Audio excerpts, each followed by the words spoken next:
Shalom everyone, you're all here again with another episode of Tzar Mikra. Hope everyone had a wonderful week. If you ever need an old recording, something you're looking for from previous programs, all you have to do is go to the archive. I also can usually ask if there's any specific subjects you want to listen, hear a recording about. Just send me an email to hebrewinisrael@gmail.com. Hebrew in Israel, one word.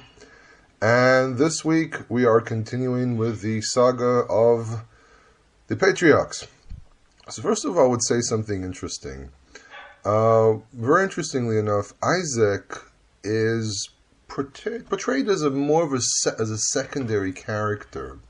One of the things that's usually told about Isaac is that his storyline is basically embedded in the storyline of Abraham. But more so, he's a very passive character. You can actually see it from the get-go. So last week, for example, we ended with the subject of marriage. And in the marriage process, he does absolutely nothing. The only thing that we actually see him is at the end that he brings Rivka into the tent of his mother and he falls in love with her.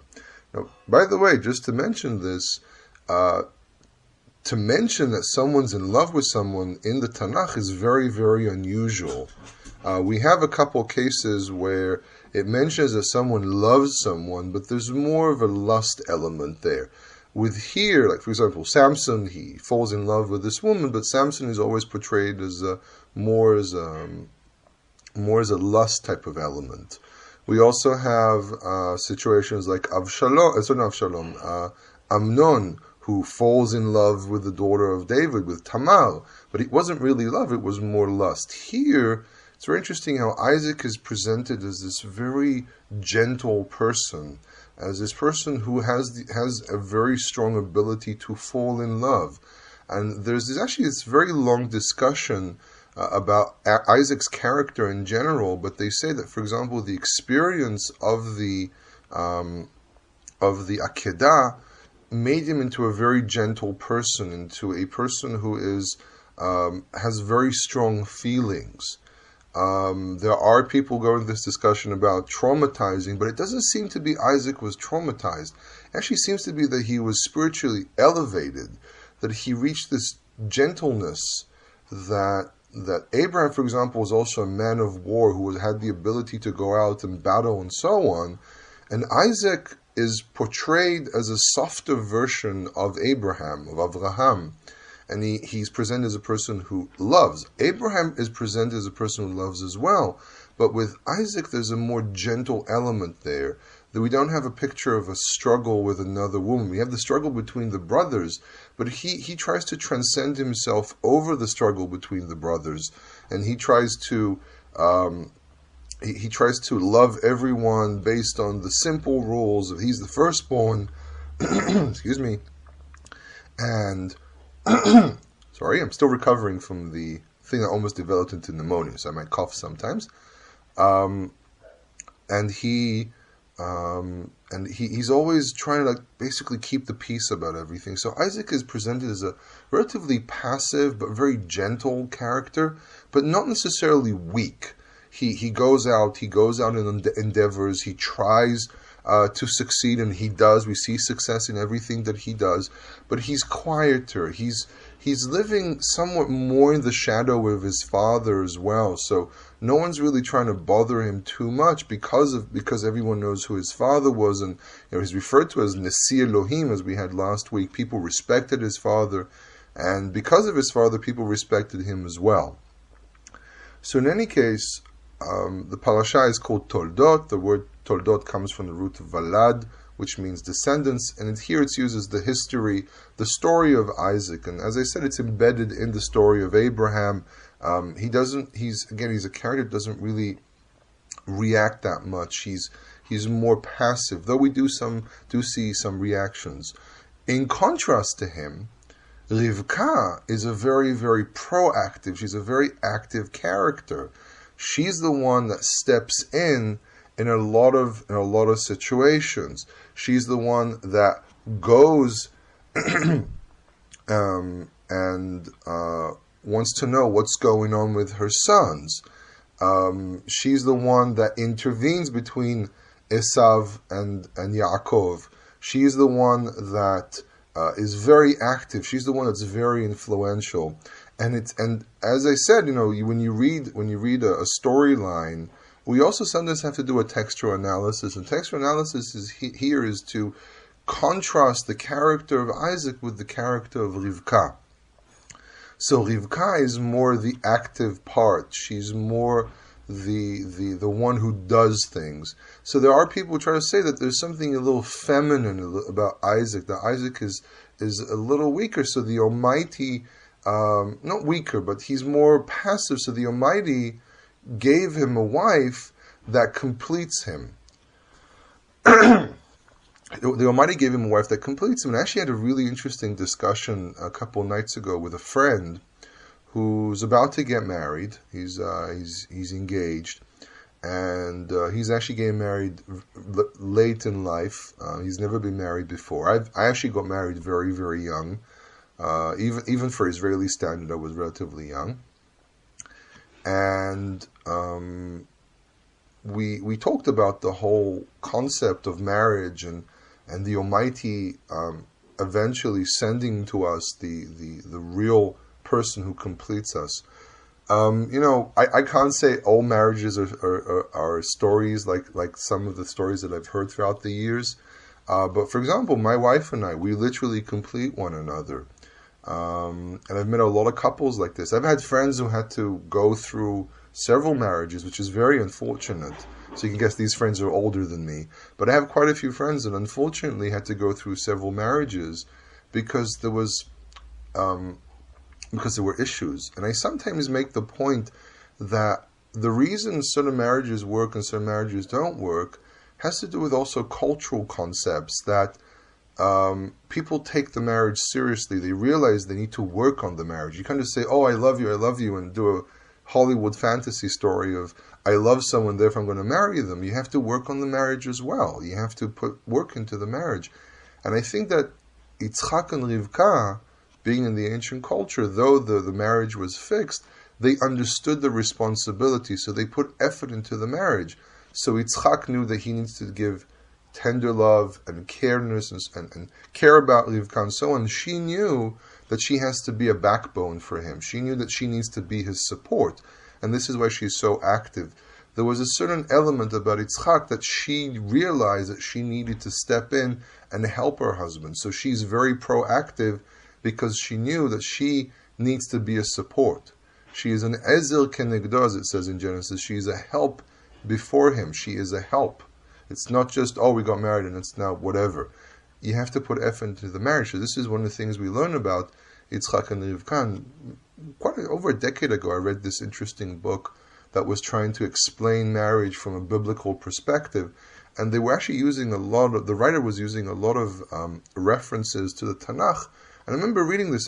Back then I was only around 18. I was trying to build up my mind into the concept of marriage because I did actually want to get married early, which I did, Baruch Hashem. And I remember reading this book, and it was very interesting, the insight that the writer was really taking a lot of modern day concepts, but he said, look at the patriarchs, look at our ancestors, look how the Tanakh, being a very serious book, look how it portrays part of the stories, and it says you need to really put a lot of effort into marriage. You have to work on it. And I remember I just basically ascribed that on my heart to say, when I get married, I need to put effort into this marriage. And believe me, it wasn't easy because I was also traumatized over several things, and I went through some really difficult stuff in relatively a young age, and so it was difficult. But I told myself all the time, you have to put effort into the marriage. So really, when you get married, if you get your bump in the road, you have to sit down and check and be honest with your spouse. Be very honest with your spouse. Rivka had to kind of override her spouse, but she came clean at one point, it seems to be. I think Yitzchak kind of realized what she was doing. He went, okay, I think my wife is the one that really has the true wisdom on this one. It's the same thing here. Rivka is the one that's proactive because she understands that for the marriage to work, for things to work out, she has to be proactive. So let's start looking into this. So actually it's very interesting. Verse 21 says, Vayi'atar Yitzchak la'Adonai lenochach ishto ki akarahi. Vayi'atar lo Adonai v'tahar Rivka ishto. So Vayi'atar lo Adonai v'tahar Rivka ishto. So actually what's interesting is Yitzchak is actually the first one who's active here.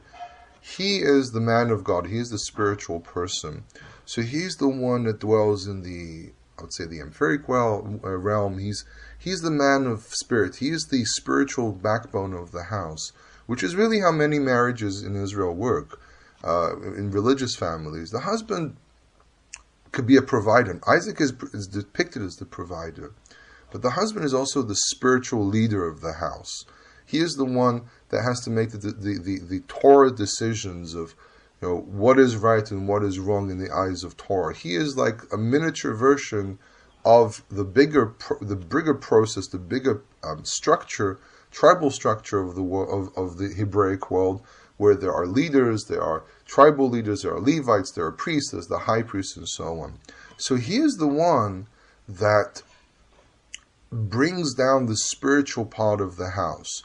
He's described later as a man who also goes out and he works and he makes sure that this bread comes to the table and so on, which is a well-known debate in the Jewish world, especially in the ultra-Orthodox world, regarding men that go and study and they want to study all day and so on. I was always very against. I divide my day up between studying and working, and I've always worked. From the age of 17 I've been working, and I've been working non-stop since then.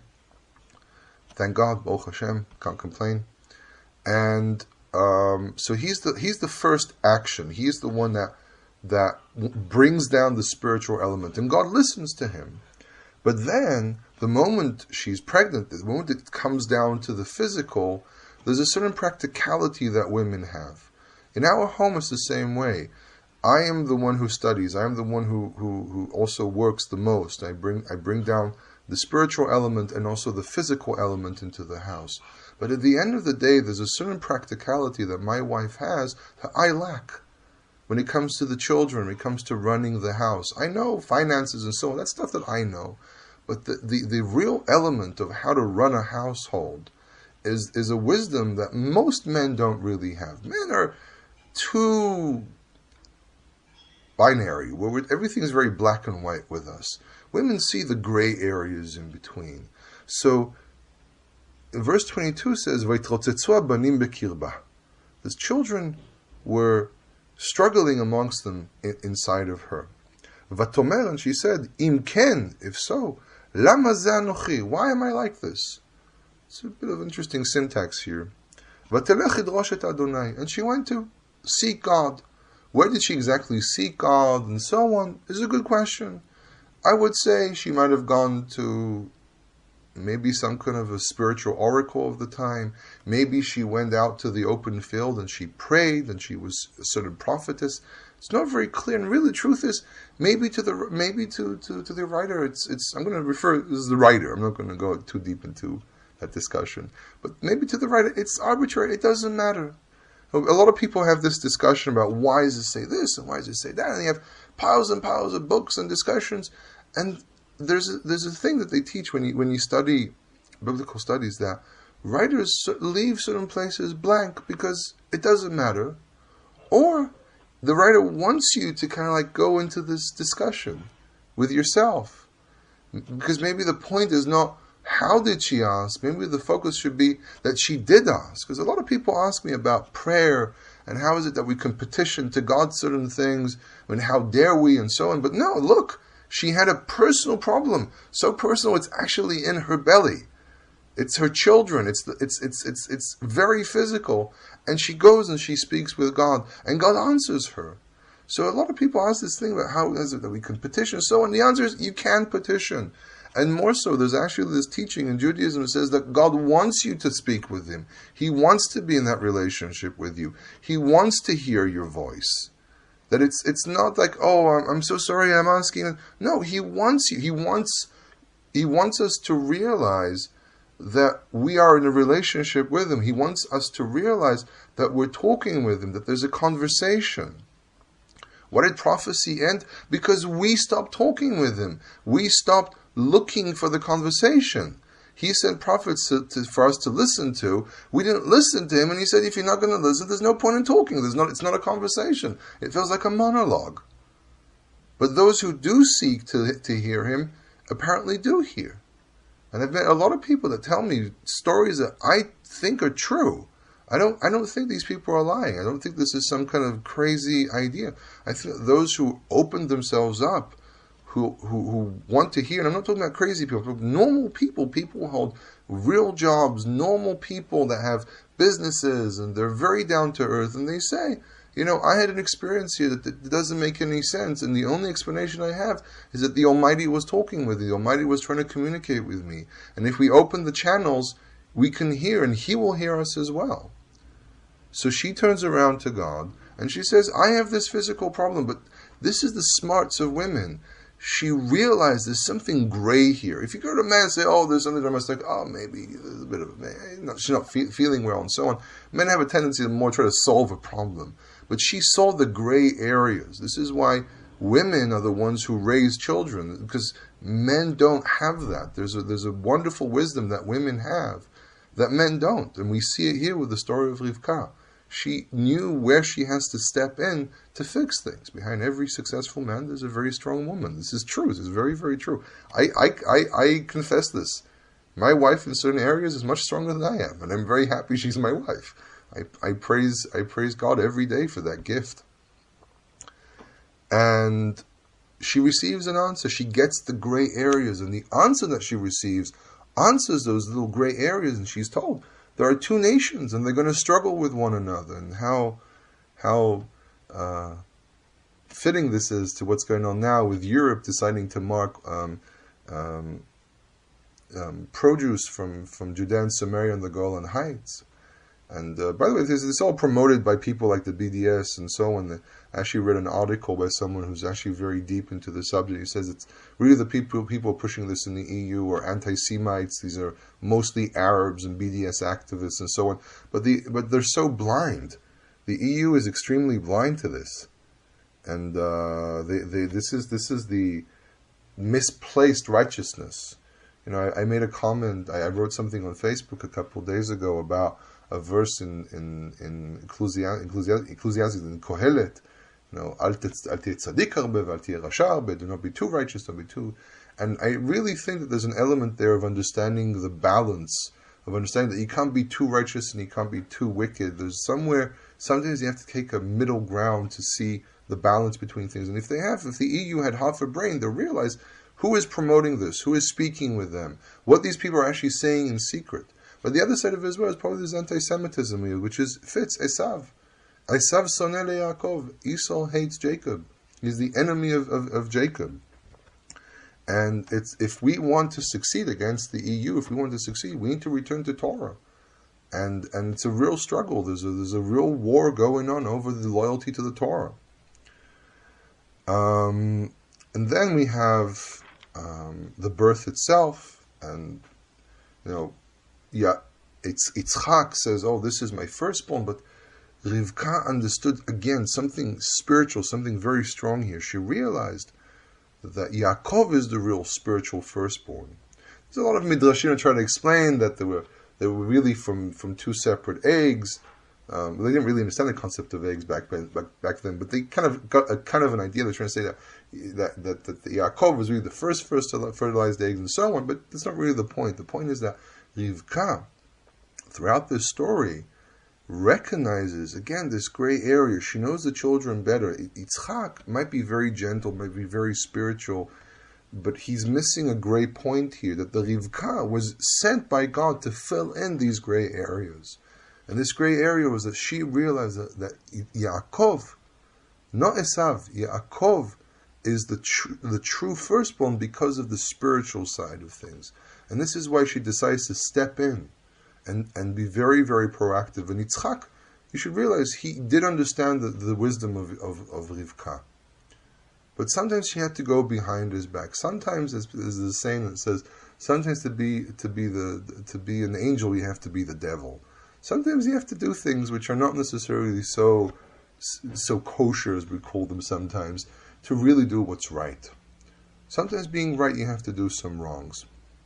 But the problem is that some people think that you have to be. It's such a dichotomy. Everything has to be white. Everything has to be black. So this is righteousness, and this is where we're going to behave like a bunch of crazy anti-Semites and do what the Nazis did and mark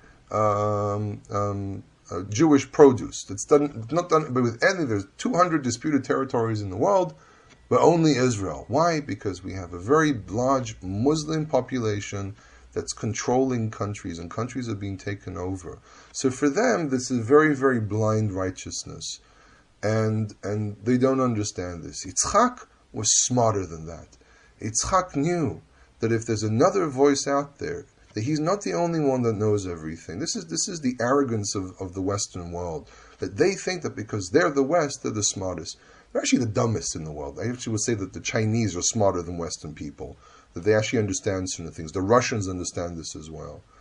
You can't do blind righteousness. You can't just go and say, oh yeah, let's just rip open everything and tear everyone's debts and so on. No, there has to be a structure somewhere.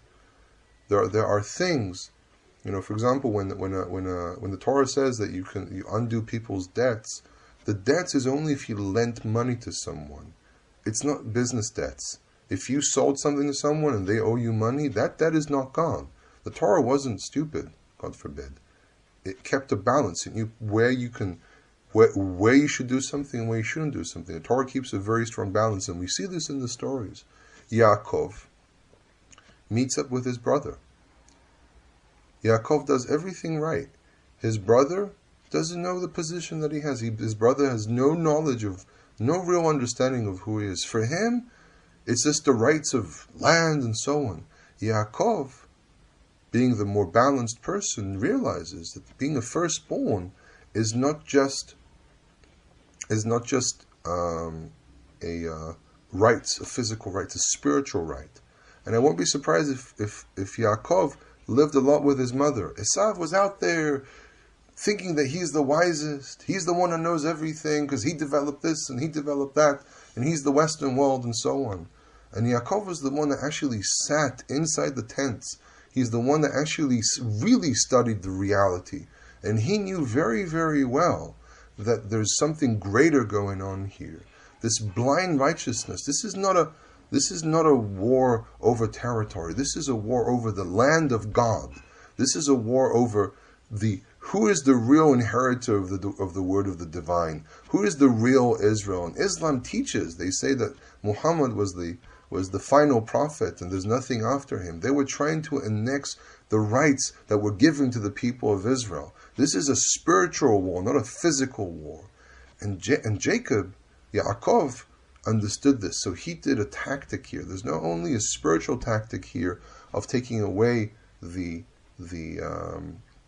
blessings themselves. He knows that he also needs to take away from Esav the physical right, and this is why he buys it. But he doesn't steal it from him. He buys it.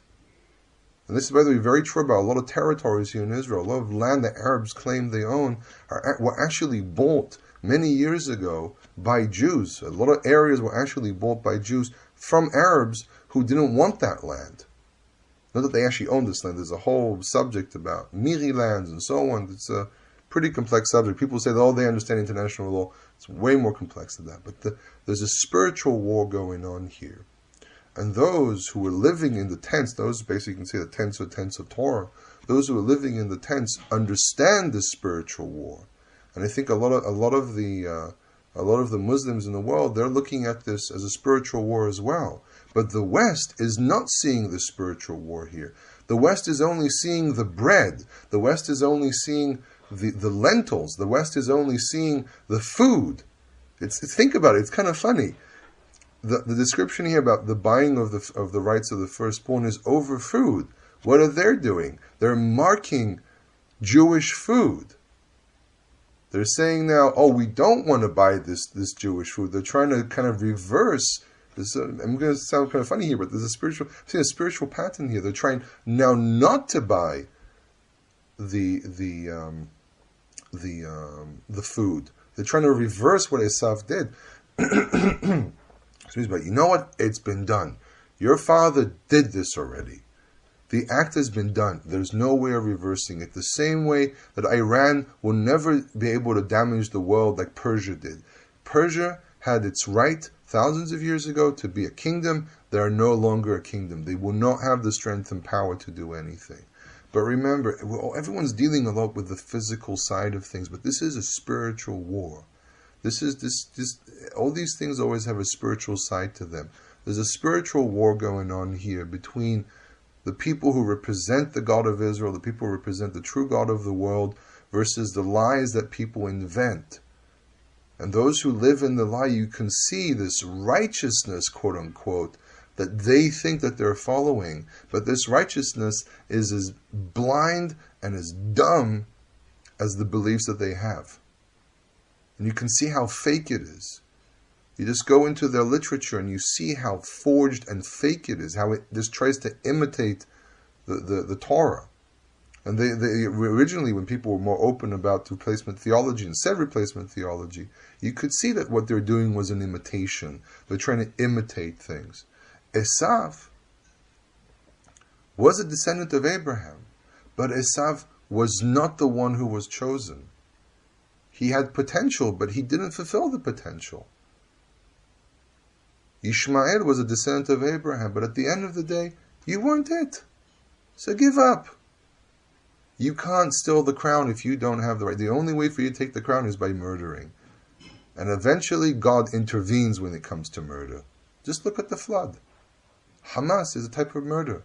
God intervenes there. So wait for it.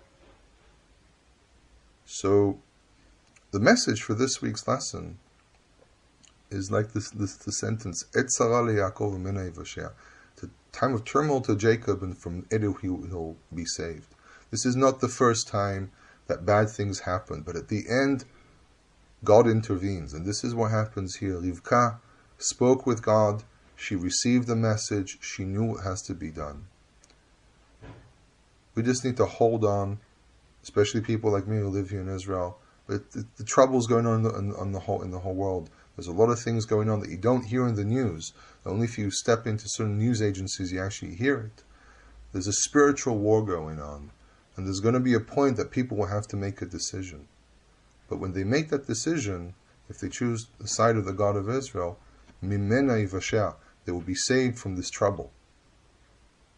There's always difficult times, but I know there are many people out there that stand with the God of Israel, stand with His people, even if they're not from His people. They stand on the true side of righteousness. Not propaganda, not the scary people who think that they have the power. It's like the story of Elisha, that the armies of Aram came to his door, and Gehazi stood there, and he was afraid, and Elisha said, there are more with us than there are with them. And he opened his eyes and he saw gigantic armies of angels around. And there are stories. Remember, there are stories from the Yom Kippur War. Stories that actually people tell. Again, can you confirm these stories or not? But I prefer to believe that these stories are true. That during the Yom Kippur War, the Syrians actually saw things. Apparently there's documentation of this, that they actually saw more army than was there. So with these words, I pray to the Almighty that He will reveal Himself and defeat our enemies. But as I said, we need to be open to hear Him.